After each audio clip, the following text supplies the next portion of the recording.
The only difference between successful people and everyone else is that successful people are willing to do what unsuccessful people are not. Oh, yeah, let's talk about that from the lens of being a financial advisor. So, what is the thing that's keeping any of you from that next level of success? Is there a barrier, a bottleneck? If you focus 6 hours a week consistently on growth, that would on average result in $400,000 a year in revenue. But you're going to tell me, I don't have any time. You are on average wasting between 30 and 50% of your value delivering time to the business or to the clients.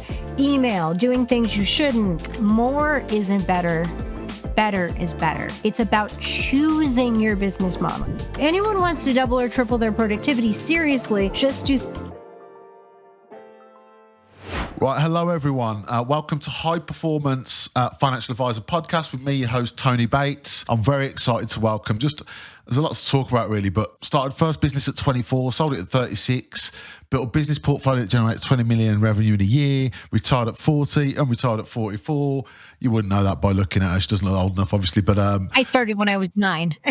Started when you were 9, yeah, there you go. And now you have a philosophy really, which is around high performance happiness towards financial advisors. So very relevant to our podcast. So I'd love to welcome Stephanie Bogan. How are you, Stephanie? Stephanie Bogan. Tony, thank you so much. I'm so glad to be here with you and so blessed. Thank you. You actually look like you meant that as well, which is really pleased. I love the outfits though. Have you actually got the outfit ready for this podcast? So the universe is my sugar daddy is the hat for those that aren't oh my God. watching. Can we have like a 90-second sidebar on my outfit? Yeah. So I started in legal and then I worked in ultra high net worth practices. Think like 100 million and up. Like I started my career funding airplanes, right? Talking, like that's a thing. Which was, man, you want to talk about like a really good way to get steeped in this space, not just technically, but behaviorally, like best thing ever. But to your point, I started when I was very, very young, and the early part of my career, I was in debate. I will say I kicked USC's ass in a debate. That's the highlight of my college career, which lasted all 5 months because I had to drop out to support myself, which is a whole separate conversation. To your point, right? My mom was diagnosed with a mental illness right after my sister was born when I was 9. My dad had PTSD from Vietnam. So the next 9 years were literally panic attacks, psychiatric bottles, and panic attacks and pill bottles and psychiatric hospitals. It was literally not that fun. So I moved out when I was 17. I started my first business at 24, and people ask me all these questions like I was like, oh, you're giving me like entirely too much credit. I was literally just trying to like support myself and then replace my job. But in the beginning, right, I thought I was going to be an attorney. I was going to be a litigator, right, all this great stuff. And I ended up working in this really ultra high net worth practice where how does everyone dress in an international law firm in downtown? Like it's all dialed in all day, right? And then the world changes. We changed a bit before. The world has changed since. We've been remote forever. But this was like that concept of high performance happiness for me also had to unplug from the idea that my outfit is a uniform. So normally when I do podcasts or speaking engagements, like I'll do my hair, throw on a little lip gloss. Today just happened to be a day where based on the schedule, I'm running off to a retreat. My kids are home for summer.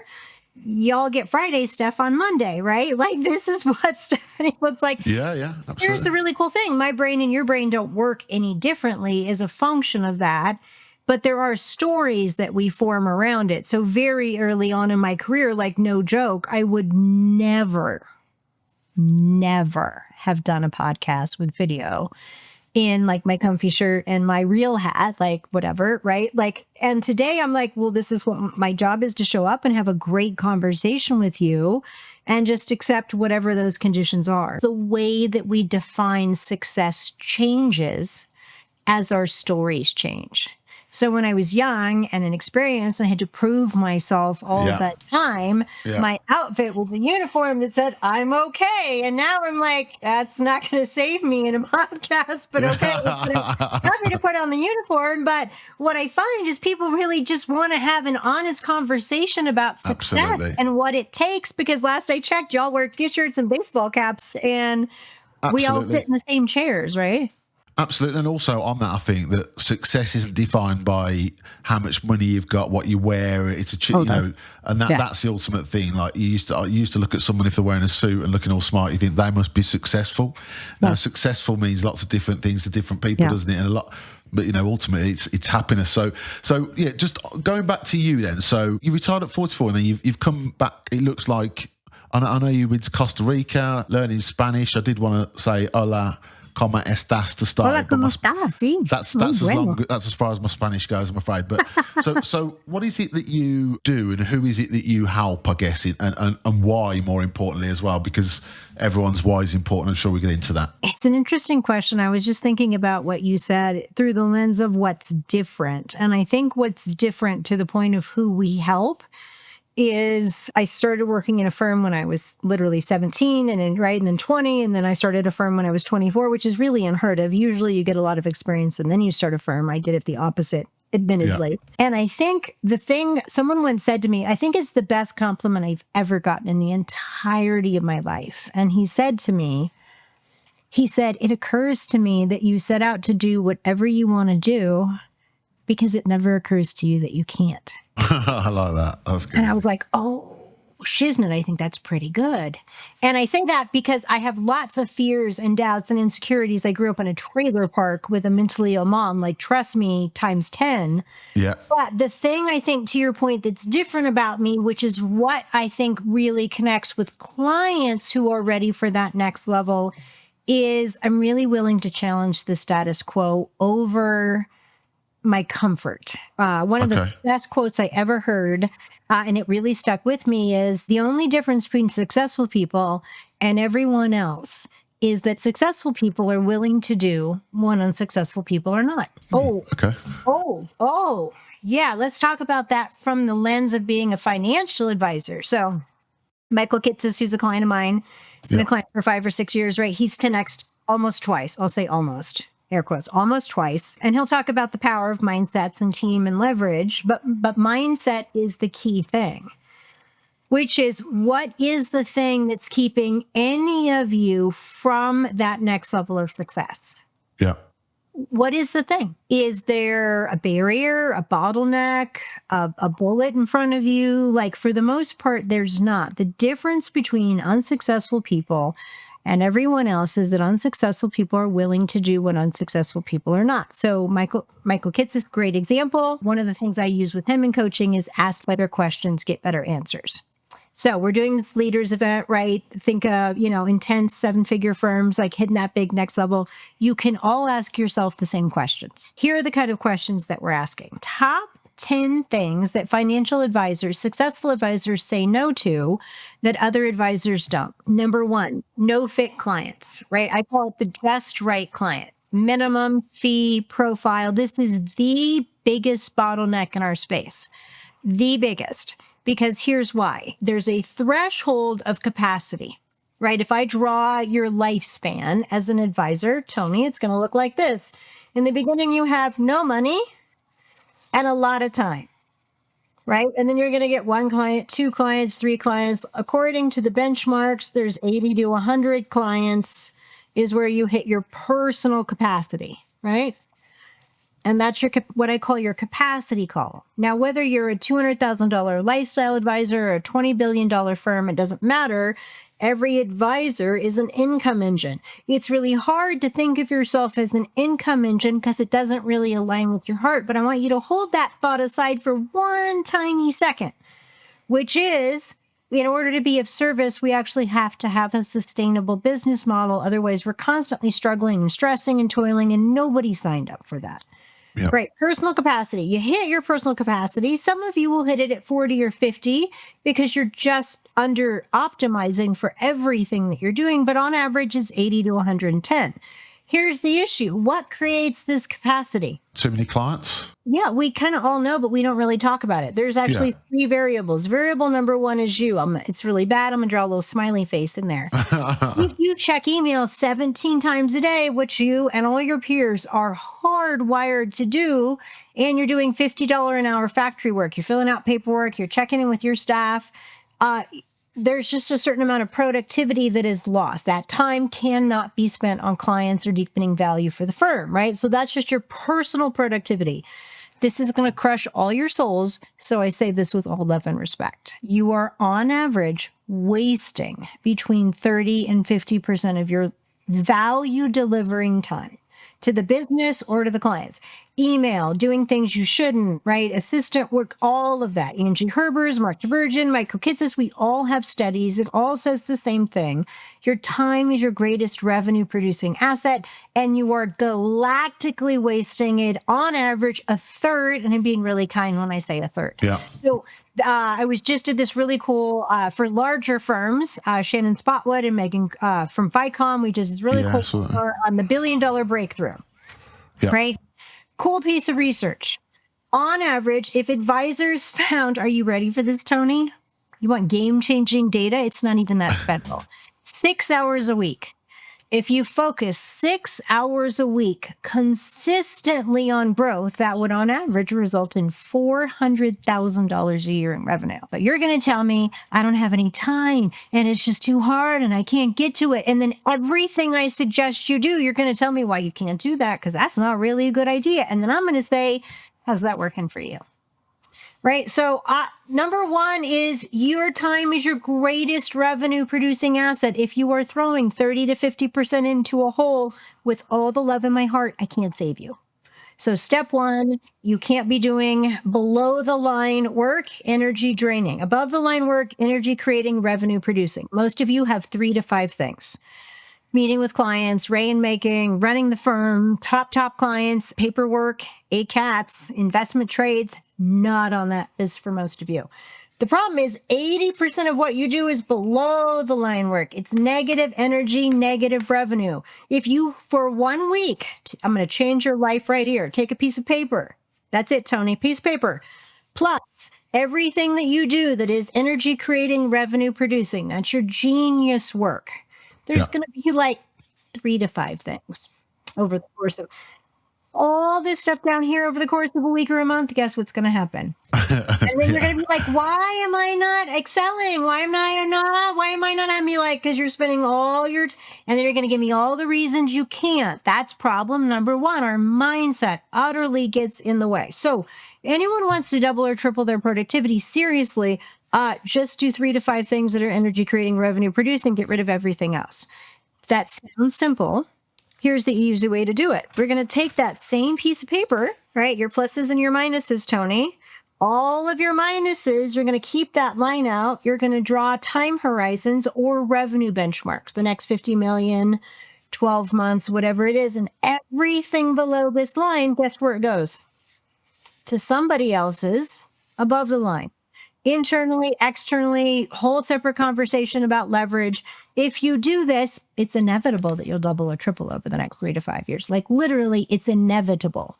Now you have to do stuff to make that possible, people, process, and platform. And that's called running a practice, which is why most people don't do it, because just adding value to clients inefficiently is the business model in our space. Said with all the love in my heart, but if we can deliver 5 or 10x the value in half the time, oh amazing. My God, isn't that amazing? And that's where those levers come into play. It's when we know better, we can do better. The problem is most of us don't know better. Brilliant. Amazing. For anyone that's listening on the Apple podcast, you might not have seen the amazing diagram that was just drawn. The concept of it, just to talk it through, essentially, from my understanding, if I'm correct there, Steph, is you're segmenting your high value time, clients, everything you do, and segmenting it to make sure that you're only focusing on high value. It's very simple. So Michael Kitts has been a client for 5 or 6 years. We were just talking about this. Yeah. And he's just a good example, right? I've got clients who started with 2 advisors. They've sold at $2 billion, right? It's the same progression.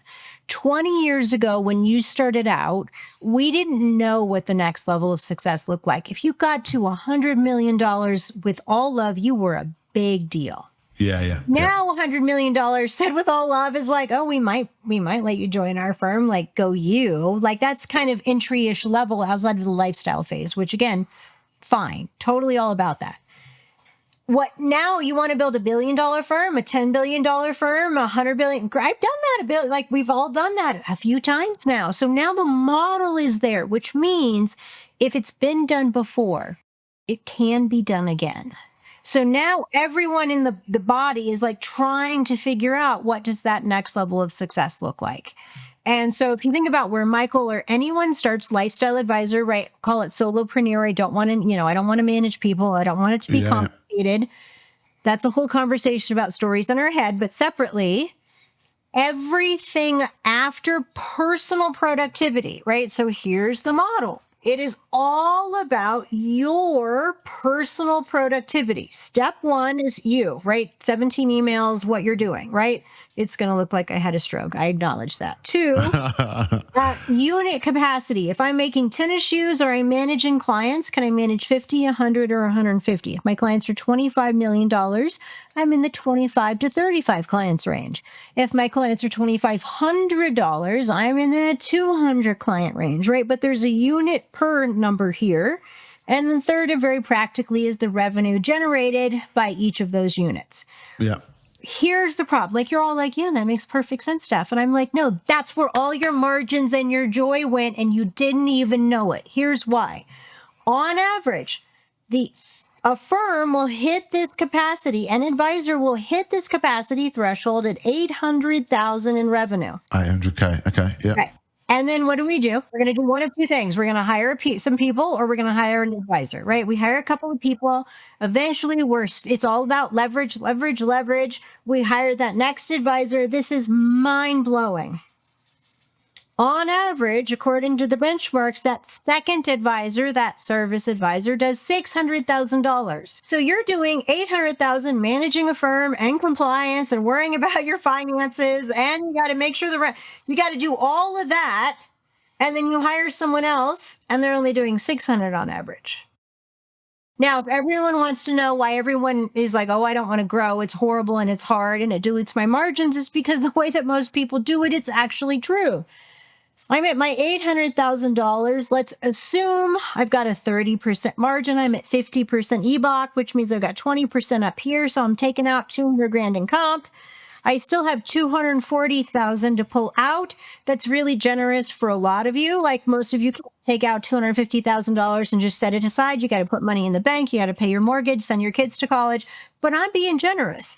At $800,000, you can take out top level 40% and have your margin. You've got $240,000 left.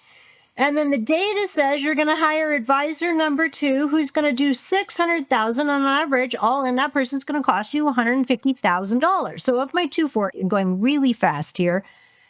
Slow this down. Like I'm the opposite. You got to slow it down to like -2. You're going to take your $240,000. You're going to hire somebody. That's if you have it. I'm being generous. We're going to hire somebody for $150, which means we have 90 of our original profit left, right? We're at 90. I told you it was going to look like I had a stroke. Now, if this $600,000 is a 30% margin, that means I'm going to and that's we're paying everybody, right? Really well. I'm going to drop $180,000 to the bottom line. That's really cool. But now I'm busy again. And without a plan, I got to hire the next advisor at 150. So this 180 is hiring this person. And now I will eventually get my margin from each of these, but I have to fill them up, get them trained, hire the next one. And then it's on average a 3-year timeline before each of these income engines is profitable, which means you're taking this little bit of money over here, you're funding this, you've got 3 years to get it really profitable. Most of you with all of are not doing that really efficiently. This person gets to $500,000 or $600,000 and you're like, I basically rented some time, but things are wildly better. And then this person gets busy because you didn't stop growing, by the way. And then you got to hire the third person. And we haven't even talked about like staff and managers. So your margin is basically going like this. Yeah, of course. And then everyone reads the studies, and our top performing lifestyle advisors are literally making $600,000 to $1 million a year. They are at or exceeding partners in big. Now, of course, the multiples on those firms and the equity value, I'm not discounting that if you want to go down that path. Yeah. But that was a lot. It was really fast, but it was all leading to this. What if you could have both? What if you could have high performance happiness, which is what if we could build a business that optimized for client value first, because we actually love our clients and we got to deliver drip all over them. Yeah. But what if we're really good at running the business? So the reward for that is optimizing for time, margins, and joy.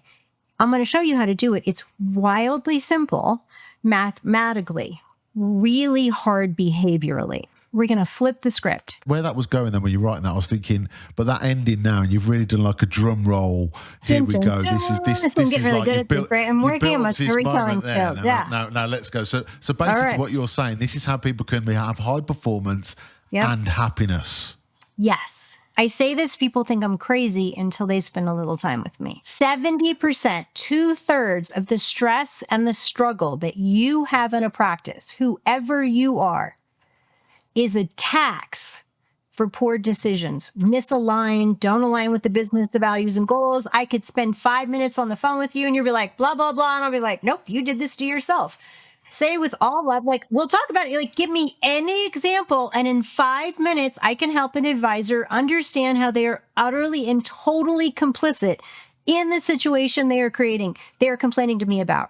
And that sounds really crappy until you realize the second that you get that level of a clarity and you realize it is not in alignment with what you want. Oh my God, in that moment, you are radically empowered to do something different. And when you make incremental but big decisions, you would be amazed, utterly amazed at how fast you can 2x, 3x, 4x, Wow. Not by diluting value, but by doubling and tripling down on your time off, your margins, your joy. And I could give you, I know people think I'm crazy and I'm like, example after example after example. So big firm example, right? Our leaders program, Michael and I are doing this fun, right? Here next level, $10 million firm joins.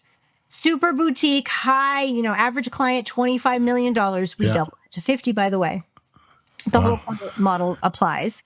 And his number one issue was not making money. He had loads of it. He had no time. He'd never taken a vacation that he hadn't worried. In his first year, he took 2 months off.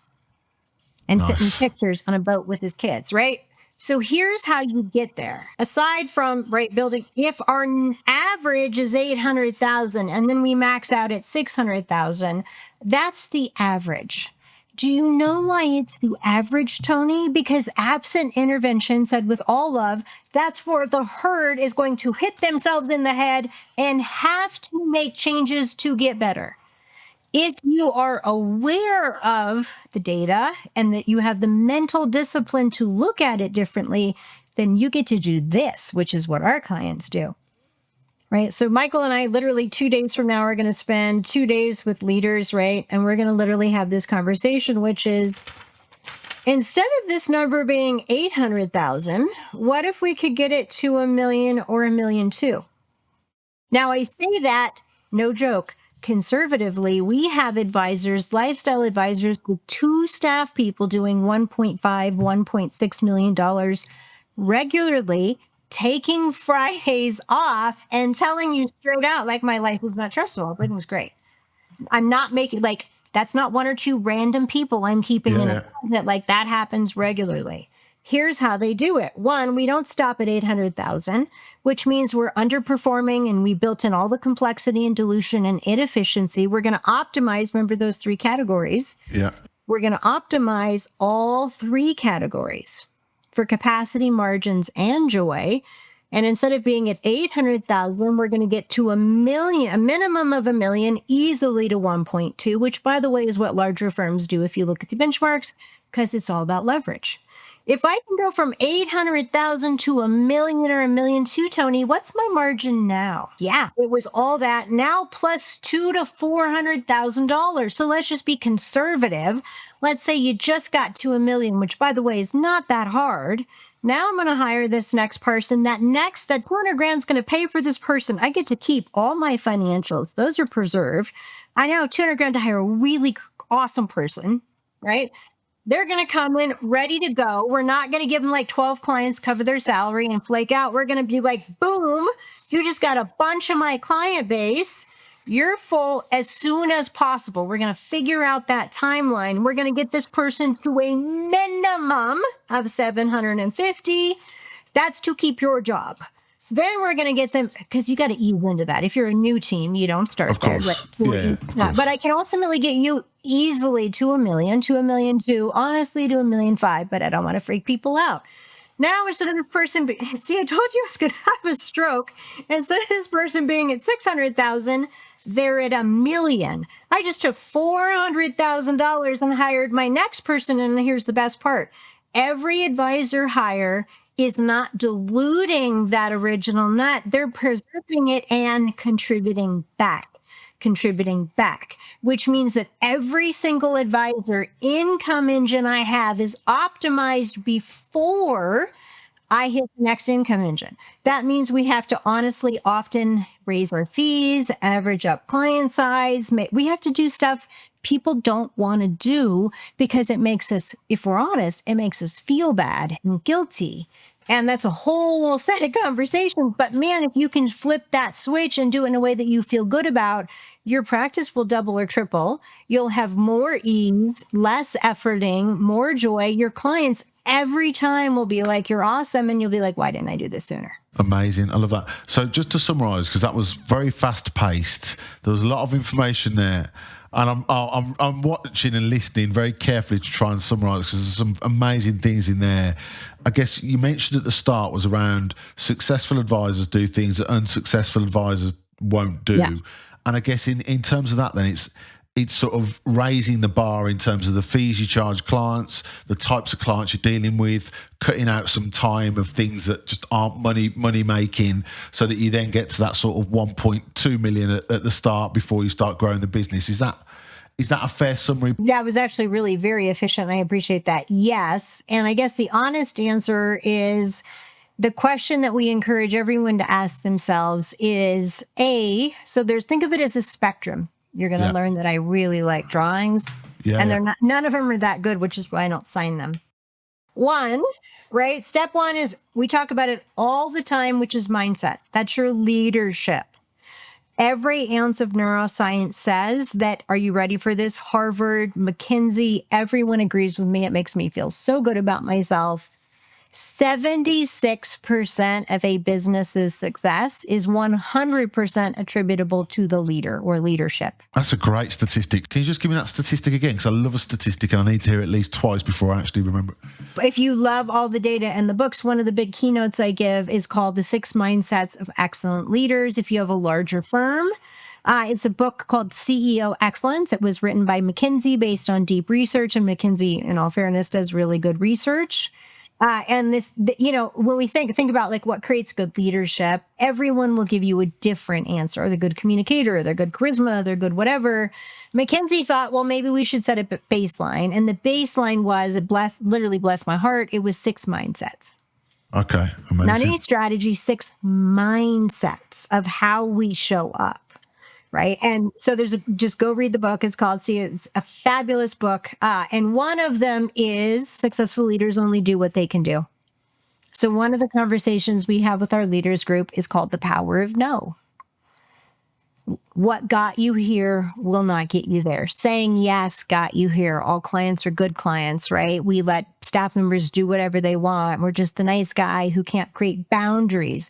Yeah. It is not genuinely about us being disciplined business people, if we're being really honest. This is the heart part of the conversation. The reason that most of you aren't 2 or 3x more successful is not because you're not good technically. It's not because you don't have the heart or the talent.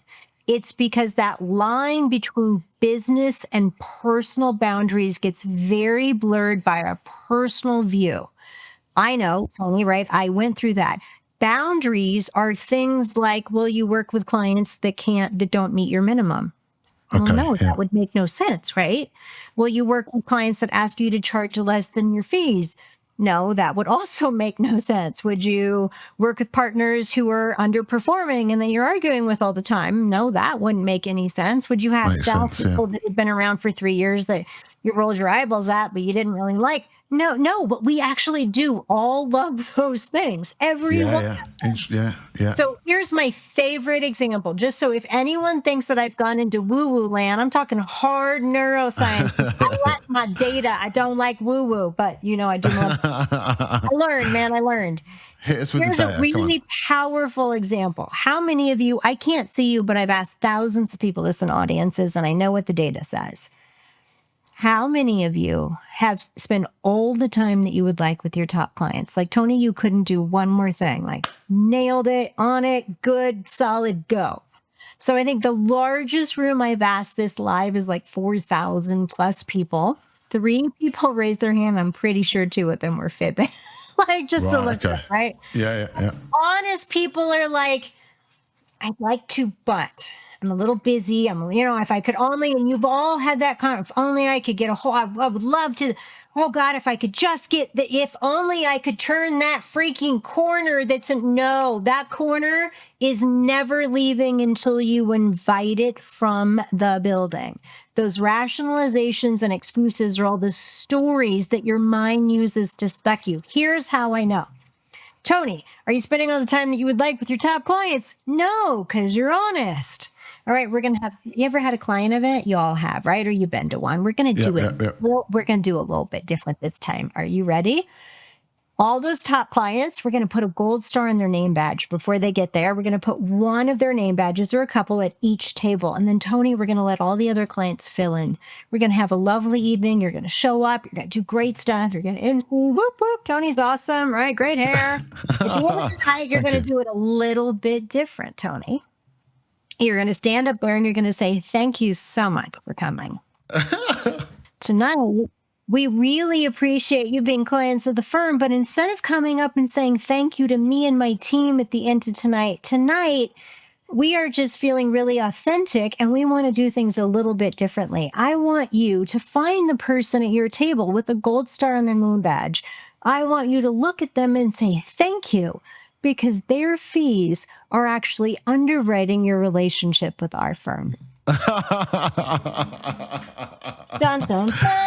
Oh my gosh. Every time. If you were all here with me, I could see your faces right now, because I can tell you that story because I've been doing this for 30 years and I know that you all genuinely care and you're trying and the growth model of this firm is I'll be a good advisor, I'll show up, I'll care, I'll wait for the market's referrals and share of wallet to compound me into a really cool practice, but I'll spend the rest of my time wondering why I'm not more successful when I do such good work with good intent. And I'm here to tell you it is not because you lack the intent. It is because we are not bringing the business acumen to the business. Our personal shiznit, with all love, BS, bullshit, and the other stuff, our belief system. So we are hardwired not to hit that next level of success. So here's what the neuroscience says. You are hardwired to think on average, 60,000 thoughts a day, more or less, right? 80% of those thoughts, Tony, are negative. Right, yeah. Okay. You shouldn't. If you raise those fees, the clients will leave. The COI will never refer again. Bob will never call you. You will go bankrupt. All your clients will leave. You will get eaten by a hungry tiger and you will die. I know, because I've had this conversation. So I have probably in the last 90 days done 40 fee increases or service transitions, just because we've got a group. Like what you are terrified of, I am right down, knocking out like in a simply line, not to say it's not deeply personal. We're having conversations with every firm, but all of them are like, that makes no sense. That's not aligned. That's not aligned. So here's a really good example, right? Aside from the gold star, one of our leaders, we're going through the right sizing of the vision and the client model. Their average client size is 11,000. Their goal over 10 years is 30,000. And their minimum is 7,500. Right, okay. Yeah, I'm like, I don't do magic math. I'm not that good. I can't take this average to get to that average with a minimum that's lower. The math doesn't work. So I was like, how did you come up with these numbers I gave them a vision exercise. I was like, how'd you come up with these numbers? And they were like, it's just what popped into our head. Now, Tony, you would think that for advisors running multi-million-dollar practices, there's this really disciplined process, right? No, I work with firms like Most that. of us are like, what was 10 or 15% better than last year? We'll put that on a piece of paper.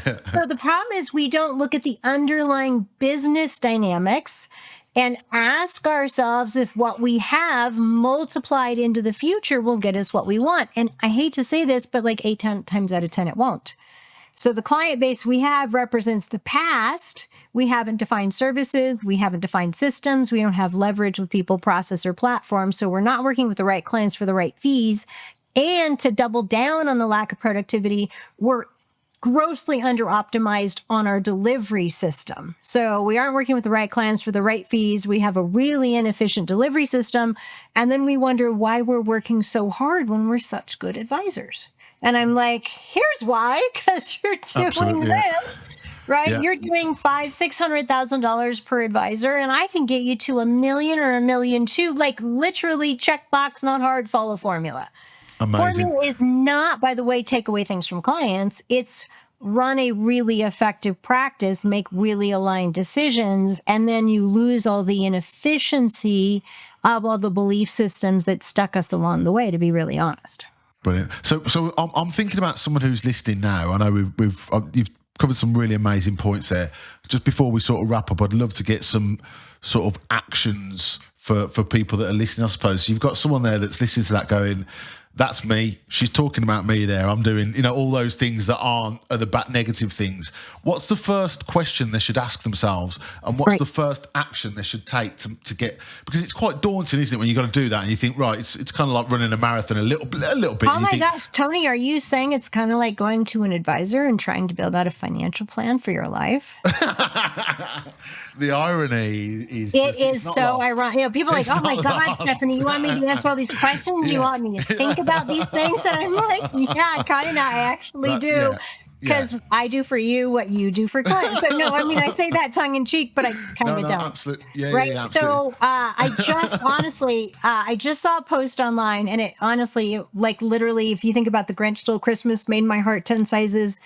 I have this thing called Monday Mojo. So you never have to hire me. Like Monday Mojo, you can go to our website, limitlessfa.life. It's in the top right-hand corner, and you can sign up for Mojo, which are basically weekly Mojo insights to elevate your work, wealth, and well-being. And it's very good, by the way, for anyone. It is very good. They are brief. Like, we're not fluffing it. Like, we're giving you real good stuff. But this female practice literally took something I did from last week's Mojo, went through this visioning exercise, shared it, and I was like, oh my God, we got to talk. It was so amazing. But here was the exercise. Here's where most of you are stuck, which is why this happens. I love to draw, Tony. So the conversation is, what is it you want to build and why? And why? So we have this exercise we call the model practice. And the first question in the model practice is, I don't care if you're a tiny little lifestyle advisor or you're the leader of a mega firm, right? I've done all of that, and in between, the questions are the same. Application wildly different. It's about scale, right? Question number one, how big do I want to be and why? Not because bigger is better in this business, AUM and revenue. Like, we get in the hallways and we're like, what's your revenue and what's your AUM? And that's really great. We don't say what's your happiness, your joy, or your margins. I have lifestyle advisors that are taking home no joke, $1 million a year more, and they're wildly happy. And I have the heads of $5 million firms call me all stressed out, making $400,000 a year, wishing things could be different. So it is not, bigger is not always better. So as we like to say, more isn't better. Better is better. It's about choosing your business model. You want to be a lifestyle advisor, great. But get really clear that you have to optimize for personal capacity. You cannot be wasting time, energy, and capital and then wondering why you're not getting different results. If you're scaling a firm as an ensemble, you can be doing $500,000, $600,000, $700,000 in revenue, even at a 30% margin. That's 210, like you're making 60 grand a team after taxes. That's 40. Like, why would anyone do that outside of the multiples of selling, right? Which obviously has a lot of value. So step one is, what do you want? You, not your broker dealer, not your custodian, not the guy making money off of you. What do you want to build and why? And here's what I know. oftentimes we want to get to a certain level because we're going to make a certain income, and people are like, oh, I'm going to join your lifestyle program. I'm going to get to $1 million in revenue. And then I was just on the phone with someone this morning. He's like, I'm at 550. I'm making 400,000. My life is great. I thought I had to get to 1 million to get here. Based on the studies, I was like, well, you're not in the studies. You're in Limitless. He's like, I know. So he thought, I'm not saying that to impress you. I'm saying like he thought in his head, like, oh, I got to go build this huge practice and get to 1 million. No, he just had to run a really on purpose $550,000 practice to make 380. And all he has from here literally is upside. Right? Because we had that we're not going to dilute it conversation. So our advisors know, hey, I'm not going to go hire someone at 600. So people, process, and platform. So that's really the conversation. Whether you're on your own, trying to create more leverage in your personal column, and I mad #respect that, which means like, let's optimize it so you get as much love from the business, time, margins, joy as your clients get from you. Otherwise, just go get a job somewhere. It's a lot of stress if you're not really going to make it worth it for yourself. 2, if you are an ensemble or a larger enterprise, building through income engines, we want the model to be additive, not dilutive. This is things like team models, team structure, service models, scaling models, right? There's metrics and things we put into place here. Like, you're not winging this if you're going to go this route. But we get busy and we're like, let's hire someone. And then we get busy and we're like, let's hire. And then we wake up and we're like, wow, this is a lot to manage. I didn't do that on purpose. And that's where all your margins and joy went, ladies and gentlemen. And I say that with love because it does not have to be that way. When you get clear on the vision and the mindset, you can create real conscious leadership that aligns with your vision. The decisions you make, your business model, the clients you serve, the staff you keep, the minimum, Tony, all those position decisions that determine what. And then after that, to my point around Michael, he started with 2 people. Now he's got 28. The 2 advisor firm that's $2 billion, all we're doing every step of the way is creating leverage. In the beginning, it's you. I do love my drawings. Right? Everything. And a couple things up here. And as you iterate the business model, you're just sleeving this off until you decide how big you want to get. But ultimately, this is all just leverage, people, process, and platform, so that you can do the 3 to 5 things that you do that are value delivering, impact oriented, and create income for you and the firm. That's the goal. Amazing. Steph, I think I've got probably 7 or 8 areas to cover with you. I think we've covered one of those so far, but we've run out of time. But I'd love to get you back on to cover some of those other areas at some point in future.